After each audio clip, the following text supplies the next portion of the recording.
Olá, hoje a gente vai mergulhar fundo numa verdadeira corrida armamentista digital, o conflito sem fim entre as ameaças cibernéticas e as nossas defesas.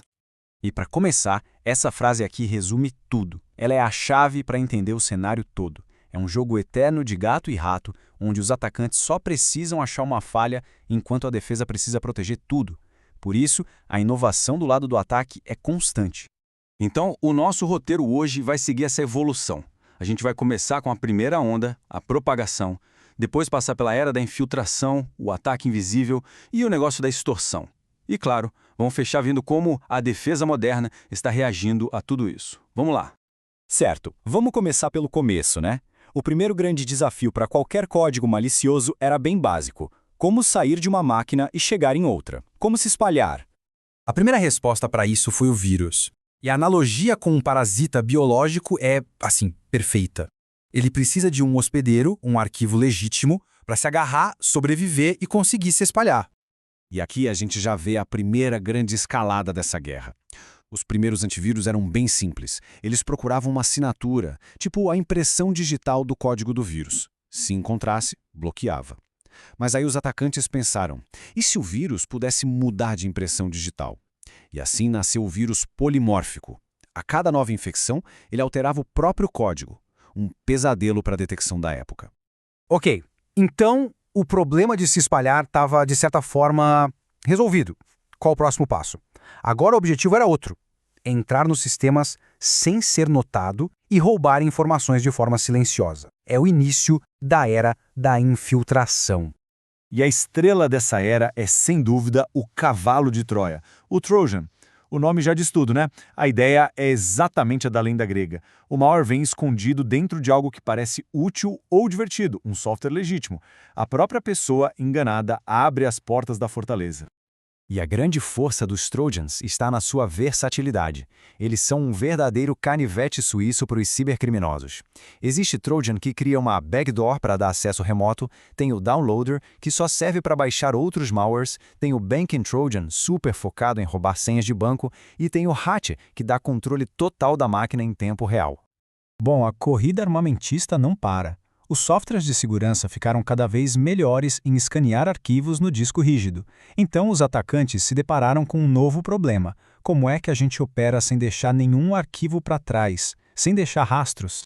A resposta para essa pergunta foi o malware sem arquivo, o famoso fileless malware. A ideia é brilhante: em vez de se instalar no disco, ele opera direto na memória RAM do computador.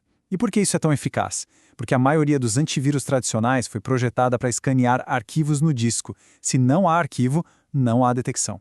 E a tática por trás disso é o que chamam de Living Off the Land, ou LOTL. É genial. A ideia é usar os recursos da própria Terra, ou seja, usar as ferramentas legítimas que já existem no sistema operacional contra ele mesmo. Ferramentas como o PowerShell ou o WMI, que são usadas por administradores de sistema, são sequestradas para fins maliciosos. Para as defesas, fica muito difícil diferenciar uma atividade legítima de um ataque. Até agora, falamos muito sobre roubo de informação, espionagem, controle, mas em algum momento o jogo virou para monetização direta. A motivação passou a ser pura e simplesmente ganhar dinheiro. E assim, entramos na era do negócio da extorsão. A arma principal dessa fase é o ransomware. E não tem jeito mais simples de explicar. É um sequestro digital. O malware entra, criptografa todos os arquivos valiosos, documentos, fotos, bancos de dados, e aí exibe uma mensagem exigindo um resgate para devolver o acesso. E nem isso ficou parado no tempo. A extorsão evoluiu. Começou com a extorsão simples, só criptografar os arquivos. Depois veio a dupla extorsão. Além de criptografar, os criminosos também roubavam os dados e ameaçavam vazar tudo se o pagamento não fosse feito. E mais recentemente, já vemos a tripla extorsão, que adiciona ainda mais pressão como ataques de negação de serviço ou até mesmo contatando clientes da vítima. O que transformou o ransomware numa epidemia global foi o modelo de negócio conhecido como Ransomware as a Service, ou RaaS. Pense nisso como uma franquia do crime. Um grupo desenvolve o malware e toda a infraestrutura e o aluga para afiliados que só precisam se preocupar em infectar as vítimas, dividindo os lucros. Isso democratizou o cibercrime. Certo, o cenário do lado do ataque é bem sofisticado. Mas e a defesa? como ela evoluiu para conseguir acompanhar esse ritmo frenético de inovação. A defesa moderna não se trata mais de só construir muros mais altos. A filosofia mudou. Agora, o foco é em resiliência, com backups robustos e imutáveis, em contenção, com a segmentação da rede para limitar o estrago de uma invasão, e principalmente em detecção inteligente, que foca no comportamento dos programas, não só nas suas assinaturas. E aí que entram as ferramentas de EDR, Endpoint Detection and Response. Pense no antivírus tradicional como um porteiro com uma lista de procurados. O EDR é como segurança que patrulha ativamente o sistema, observando o que todo mundo está fazendo. Ele consegue identificar comportamentos suspeitos, como um processo legítimo tentando fazer algo que não deveria. Algo que o antivírus tradicional jamais pegaria. E para combater especificamente os ataques sem arquivo, existe uma contramedida direta, a AMSI, ou Anti-Malware Scan Interface. Ela funciona como uma janela para o que acontece na memória. Antes que o script em aplicativos como PowerShell seja executado, a AMSI permite que o antivírus, ou EDR, dê uma espiada e o inspecione. É uma forma de iluminar o ponto cego que existia nas defesas.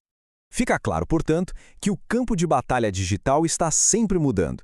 E com a ascensão da inteligência artificial generativa, a grande questão que fica no ar é: qual será a próxima arma ou talvez a próxima defesa nessa corrida armamentista que parece não ter fim? É algo para a gente continuar acompanhando de perto.